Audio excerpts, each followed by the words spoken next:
Ministério do Trabalho tem sistematizado uma campanha que premia aquelas empresas que dão acesso ao emprego.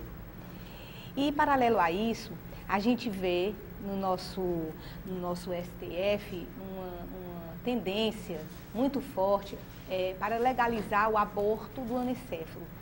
Como você vê isso no Brasil, no que diz respeito até, inclusive, ao karma coletivo? Eu acredito que o Estado não tem o direito de matar. Quando o Estado mata, demonstra a sua falência ético-moral. Qualquer forma de decreto de morte é um abuso do direito da vida. O anencefalo é um ser que tem o direito de viver. O fato de ser destituído de cérebro não implica que ele esteja destituído de vida. E quando se decreta que ele não terá uma vida longa, isso não faz que antecipe a sua morte. Mesmo porque existem casos de anencéfalos que têm tido vida relativamente normal, embora não pensem, embora não tenham as funções sensoriais perfeitas, mas são muito amados por seus pais. Há uma menina que já ultrapassou os 2 anos de idade, portanto, uma vida considerada muito longa. Então, qualquer forma de agressão à vida é um crime hediondo. Matando-se hoje o anencéfalo, matar-se-á mais tarde, através do aborto provocado, a criança cuja mãe não queira que viva. E depois que se matam as crianças, matarão os velhos, porque foi assim que Hitler começou. Em 1985, quando ele assumiu a direção como primeiro-ministro da Alemanha, um dos seus primeiros decretos foi do aborto. Logo depois foi a Noite dos Cristais e veio o holocausto de 6 milhões de judeus e de 4 milhões de indivíduos de outras nações. Então nós temos aí uma série de crimes embutidos. O aborto do anencéfalo, a eutanásia, a liberação para o suicídio e naturalmente logo depois também nós vamos ver o aborto no sentido geral como sendo legal. Mesmo que um dia seja legalizado o aborto, ele é sempre imoral, porque afeta o direito de viver. Edivaldo, aqui no Brasil, nós temos um grande número de crianças morando na rua, adolescentes viciados em droga. Algumas pessoas perguntam onde está a justiça de Deus nesse momento. Eu gostaria que você falasse do ponto de vista do espiritismo, como é que isso é visto. A justiça de Deus reflete-se na conduta dos homens. Deus dá-nos administrações públicas que dispõem dos recursos válidos para dar dignidade. Desde a elaboração dos direitos humanos em 1791, na Revolução Francesa, ao seu restabelecimento no Natal de 1948 pelas Nações Unidas, o indivíduo tem direito às mínimas coisas. O Estado tem o dever de dar educação, de dar trabalho, de dar recreação, de dignificar o seu cidadão. Para isso, os cidadãos pagam impostos. Então, Deus nada tem a ver. Deus não se envolve como uma pessoa nas ocorrências, estabelece leis éticas. Agora, quando os governos são injustos, quando eles propõem a injustiça social, são governos corruptos e impiedosos. Mas a problemática não é só do Brasil. Hoje é uma problemática internacional. Eu já visitei mais de 2.000 cidades de 61 países dos 5 continentes. Não existe esse número de crianças ao abandono, crianças exploradas pelos pais. Apesar do governo haver providenciado a Bolsa Estudo, o caráter doentio e ignorante de alguns brasileiros faz que receba a Bolsa Estudo e põe o menino como flanelista, põe o menino no meio da rua, que é essa doação um pouco paternalista, sem nenhuma censura de minha parte ao nobre governo do país. Mas é a injustiça social que predomina. Mas nos grandes países também os cheiradores de cola, os meninos que abusam das drogas, tornou-se uma pandemia no Brasil.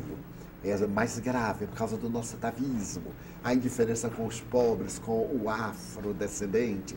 Veio a libertação do escravo, mas foi teórica, porque ainda existem hoje bolsões de intolerância em relação ao afrodescendente, ao índio e etc.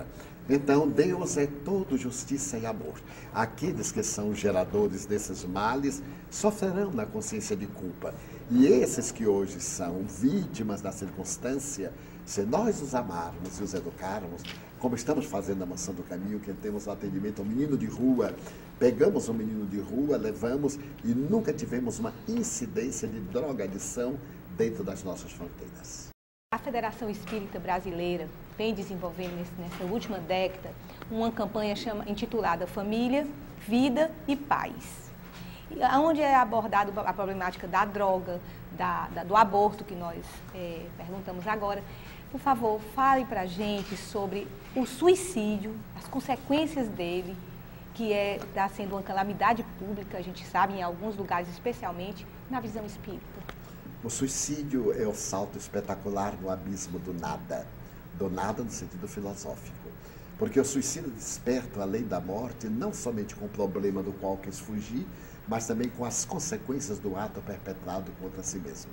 Ademais, é o momento máximo da ingratidão da criatura humana. Por um desgosto pessoal, atormenta aqueles que o amam e que, naturalmente, vão padecer a injunção dolorosa desse gesto, que é de natureza patológica. Invariavelmente, ele faz um surto pela mágoa, pelo ressentimento, pela dor, e nesse surto a vida fica vazia. Este vazio existencial leva o indivíduo a pensar numa solução insolvável, que é o suicídio. É um crime hediondo que a sociedade vai terminar por expulsar. No momento, graças às drogas que afetam principalmente os neurônios cerebrais, os jovens, quando não encontram mais o meio de viver, usam uma overdose e então o suicídio se torna calamitoso. Mas é um crime perante as leis cósmicas.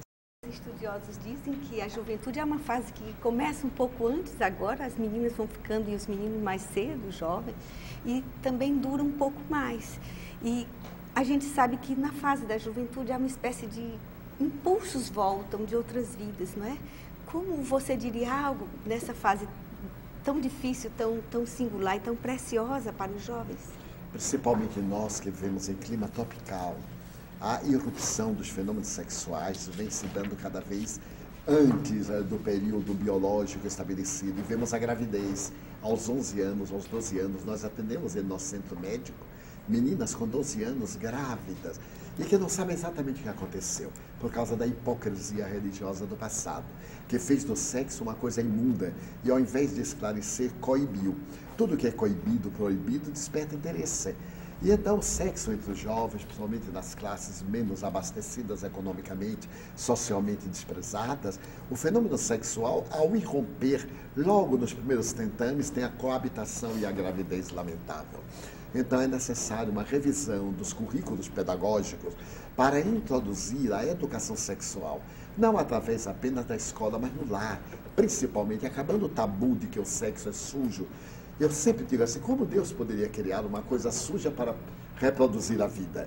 Então, o sexo é um departamento sublime, como é o cérebro, como são os olhos ou qualquer outro órgão. A malícia, a maldade está na criatura humana, na sua mente.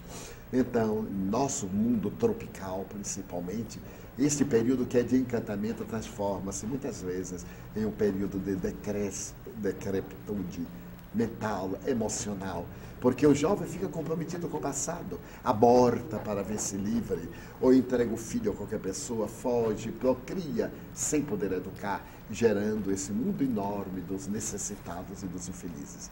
Mas eu tenho confiança que os governos do futuro, desde agora, irão providenciar resultados muito dignos na educação sexual, para poder a juventude ser mais florida, mais encantadora e mais demorada. Porque desde que o indivíduo comete qualquer desalinho, ele deixa de ser jovem, porque fica amarrado ao passado.